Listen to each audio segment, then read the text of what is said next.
প্রিয় দর্শক শ্রোতা ভাই বোন, আজ আমরা কথা বলবো, যদি কেউ ঋণ করে ধার করে কোরবানি করেন তাহলে সে কোরবানি বিশুদ্ধ হবে কিনা এই বিষয়ে, এবং আগে থেকে কেউ ঋণগ্রস্ত রয়েছেন, সে ঋণগ্রস্ত ব্যক্তির কোরবানি করলে সেটি ইসলাম শরিয়া দৃষ্টিকোণ থেকে গ্রহণযোগ্য হবে কিনা বা ইসলাম শরিয়া এটাকে কীভাবে দেখে এই বিষয়ে।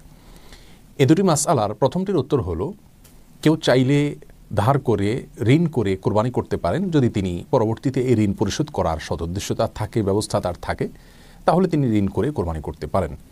জাগতিক যে কোনো কাজ যেরকম আমরা ঋণ করে লোন করে করতে পারি, রাসূল করিম সাল্লাল্লাহু আলাইহি ওয়াসাল্লামের জীবনেও তিনি লোন করেছেন, ঋণ করেছেন, সাহাবা ইকরাম অনেকে লোন করেছেন।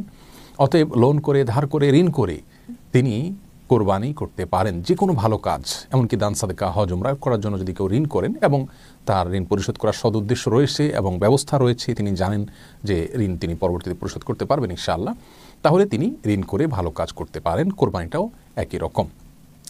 তবে ঋণ করে কোরবানি করা তার জন্য জরুরি নয়, আবশ্যক নয়। কারো যদি কোরবানি করার মতো সামর্থ্য না থাকে তাহলে ঋণ করে ইসলামী শরিয়া তাকে কোরবানি করতে বাধ্য করে না। আর দ্বিতীয় মাসআলার উত্তর হলো, ঋণগ্রস্ত ব্যক্তি যদি কোরবানি না করে ঋণ পরিশোধ করলে তার ঋণ কমে, অর্থাৎ ঋণ পরিশোধ করার বিষয়টিকে তিনি যদি অগ্রাধিকার দেন তাহলে সেটি তার জন্য উত্তম হবে, এ বিষয়ে কারোর কোনো দ্বিমত নেই। আর ঋণ থাকা অবস্থায় যদি তিনি কোরবানি করেন তাহলে সেটি তার জন্য সঠিক হবে কি না, এর উত্তর হলো, ঋণ দুই প্রকার।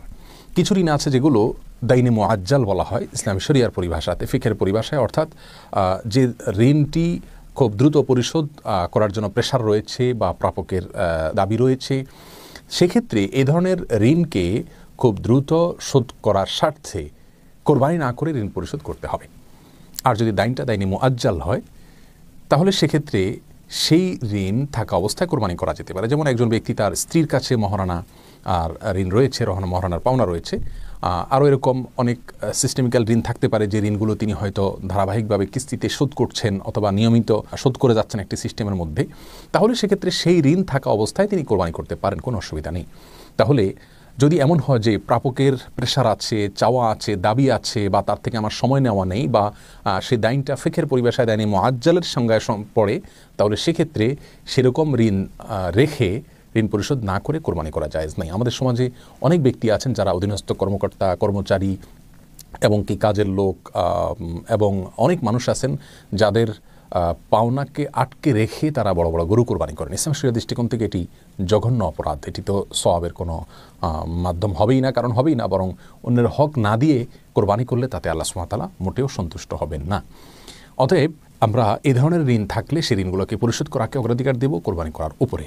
আর সিস্টেমিক্যাল ঋণ যদি থাকে, যেটা আমি কিস্তিতে পরিশোধ করছি অথবা প্রাপকের পক্ষ থেকে সেটার জন্য বিশেষ কোনো প্রেশার নেই, বা সেটাকে দাইনে মুআজ্জাল যে বলা হয় তার আওতায় না পড়ে, তাহলে সেক্ষেত্রে সেই ঋণ থাকা অবস্থায় কোরবানি করা যেতে পারে। আল্লাহ সুবহানাহু ওয়া তাআলা আমাদের সকলকে